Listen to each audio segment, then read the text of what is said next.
Olá, amigos. Aqui é Alan Frutuoso e o presidente Jair Bolsonaro falou no artigo 142 e, obviamente, né, que quando o presidente ele cita o tal artigo tão polêmico, muita gente aí já criou algumas expectativas um tanto desconexas com a realidade.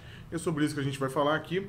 E o contexto, né, não poderia ser outro, e não poderíamos abrir mão aí de falar do julgamento no STF que visa a manutenção ou a revogação da prisão em segunda instância. E já foi falado, inclusive, pelo próprio general Vilas Boas, que é uma escolha, uma opção do Supremo Tribunal Federal pelo banditismo, né, pela bandidolatria, por soltar os criminosos na rua, seria acompanhada aí de um possível caos social. Essas foram as palavras do general Vilas Boas, que ficou ficou eternizado, né, quando ele fez aquele tweet enquanto era comandante do Exército e pressionou no caso do habeas corpus do Lula. Antes, só queria lembrar vocês, o Instituto Borborema, cursos excelentes aqui embaixo, com professores maravilhosos como Flávio Mortes, Felipe G. Martins, entre tantos outros, link fixado nos comentários aqui embaixo. O artigo 142, ele virou muita polêmica porque deturparam, né, o contexto, o significado do próprio artigo 142. E o próprio presidente Jair Bolsonaro falou, acho que coisa de menos de um mês, que quando muitos pediam o acionamento do artigo 142, mas esse acionamento ele seria no sentido de fechar o Congresso ou o STF. E quanto o artigo especificamente, né, ele trata do uso das Forças Armadas. Ele não tem nada falando de fechamento de Congresso ou o STF, no caso, né, que seria fechar um dos outros poderes.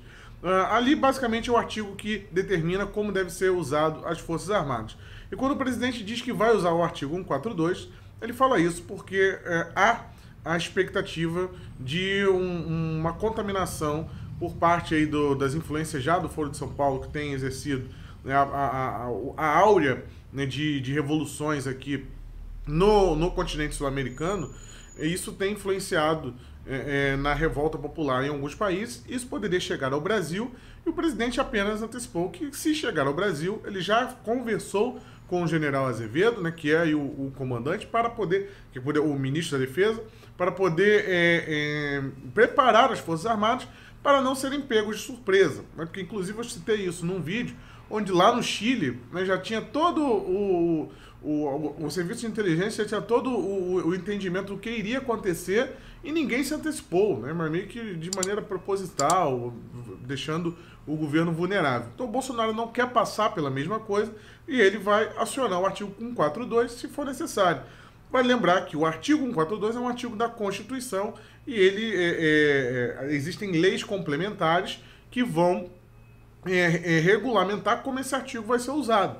E a lei que regulamenta isso é a lei que oferece a GLO, né, a Garantia da Lei e da Ordem. Ali deixa especificado como será o uso das Forças Armadas no emprego da GLO. A gente já viu isso acontecer várias vezes, por exemplo, no Rio de Janeiro. Vimos acontecer agora recentemente no Ceará, né, lá em Fortaleza, quando as forças de segurança federais foram acionadas através de uma lei de garantia garantia da lei e da ordem.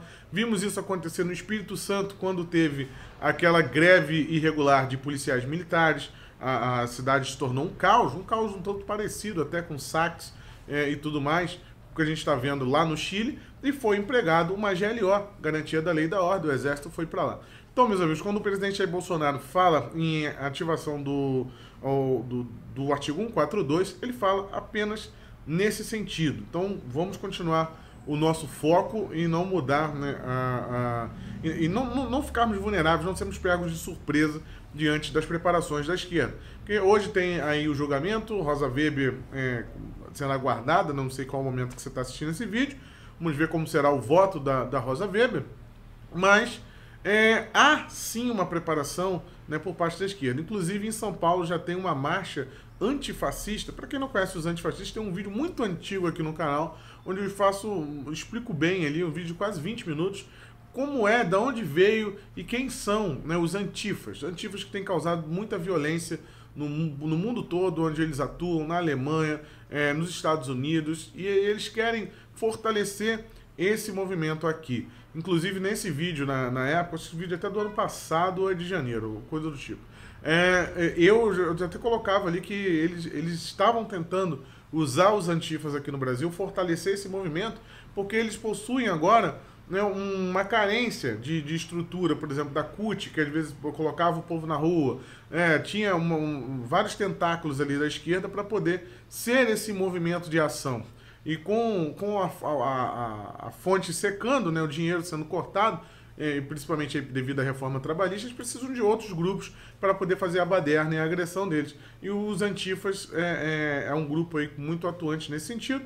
Dia 26 eles vão fazer uma marcha às 2 horas da tarde em São Paulo. Então já pode dar o indício aí do que estaria por vir.